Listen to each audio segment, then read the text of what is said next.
स्वयंपाकासाठी लागणारी आणि वर्षभर टिकणारी हळद आपण आज बनवणार आहोत. त्यासाठी इथे मी 2 किलो ही आंबे हळद किंवा याला कच्ची हळद म्हणतात ती घेतलेली आहे.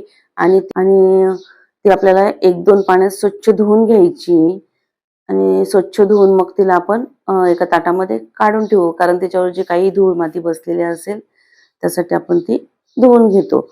तर इथे हळद सगळी धुवून झाली आहे. आता मी एका साईडला पाहू शकता, हळदीचा आकार बघू शकता तुम्ही. आणि आता आपण मी एका साईडला पाणी गरम करायला ठेवलं आणि पाणी छान असं कडकडीत गरम करायचं आहे.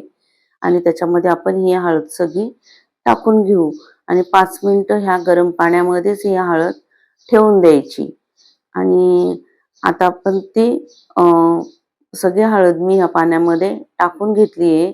आता तिला थोडीशी अशी हलवून घेते आणि रात्रभरासाठी तिला मी या पाण्यामध्ये भिजत ठेवते, म्हणजे सकाळी ती दुप्पट तिप्पट अशी फुलणार. आपण ही हळद उघडून बघूया तर रात्रभर कशी झाली.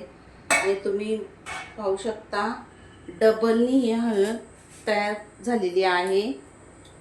इतकी छान अशी मस्त अशी फुगली आहे, पाहू शकता. आता आपण ही हळद ह्या चाळणीमध्ये काढून घ्यायची.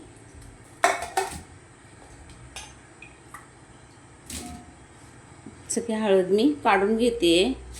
हळद काढून झाली आहे आणि हा पाणी पण आपण झाडांवर वगैरे टाकू शकतो. आणि शक्यतो हळदीचे अशा 4 प्रकारच्या हळद येते. आता आपल्याकडं ते लांबटकी हळकुंडच वापरतात, पण एकदा ह्या प्रकारच्या हळद तुम्ही बनवून बघा, किती फायदेशीर आहे ती. तर ही मी थोडीशी निथळून घेते. आता हळद आता कोरडी झालेली आहे, तर आपण आता ही फोडून घेऊया. तर असं तुमच्याकडे जर असा हा पाटा वरवंटा असेल तर ही अशी याच्यावर पाट्यावर फोडून घ्यायची.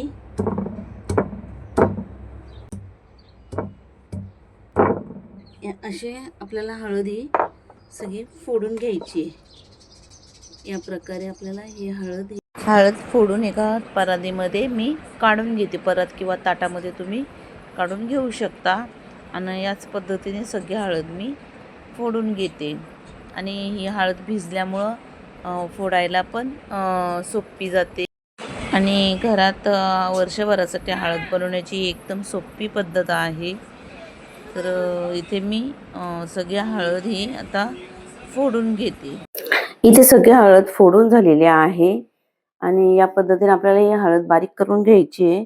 आता आपण ती उन्हामध्ये सुकत टाकणार आहोत. तर इथे मी गॅलरीमध्ये ही हळद पसरवून घेते. एखादा प्लास्टिक किंवा कापड टाकून त्याच्यावरती आपल्याला ही हळद पसरवायची आहे. आणि बाहेर उन्हामध्ये 2 दिवस आपण तिला मस्त अशी कडकडीत सुकून घेणार आहोत. तर इथे आपली हळद सगळी पसरवून झाली आहे आणि या पद्धतीची आपल्याला ती पसरवायची आहे. या पद्धतीने जर तुम्ही हळद बनवली तर ती छान अशी वर्षभर टिकते, खराब होत नाहीये. आणि विकत हळद ही केमिकल युक्त असते. ही घरगुती हळद आपण बनवतो ही आयुर्वेदिक आणि आपल्या शरीरासाठी पोटासाठी चांगली असते. तर इथे सगळी हळद पसरवून झाली आहे. ही हळद बनवण्याची एकदम सोपी पद्धत आहे. जास्त मेहनत नाहीये आणि वर्षभर ही हळद छान टिकते. इथे सगळी हळद आपली सुकून झालेली आहे. छान मी 2-3 दिवस ही हळद उन्हामध्ये सुकून घेतली आहे. आता आपण ती जी मसाला किंवा हळद दळतात त्या चक्कीमधनं मी ही हळद दळून आणणार आहे. जर कमी प्रमाणात असेल तर तुम्ही मिक्सरमध्ये पण घरातच ही हळद दळून घेऊ शकता. तर मी आता एखाद्या डब्यामध्ये ही हळद दळून आणते. आणि ही आंबे हळद किंवा ही कच्ची हळदीला म्हणतात आणि ही हळद खूप आयुर्वेदिक असते. तर इथे मी ही हळद दळून आणलेली आहे आणि चाळून तिला ह्या डब्यामध्ये भरून घेतली आहे. छान एअरटाईट डब्यामध्ये आपल्याला ती भरून ठेवायची असते. तर ही हळद बनवण्याची पद्धत थोडी जरी तुम्हाला आवडली असेल तर माझ्या चॅनलला सबस्क्राईब करा, बाजूला असलेला बेलचं बटन दाबा. आवडली तर लाईक करा, तुमच्या मित्रपरिवारांमध्ये शेअर करा. रेसिपी शेवटपर्यंत बघितल्याबद्दल तुमचं मनापासून खूप खूप धन्यवाद.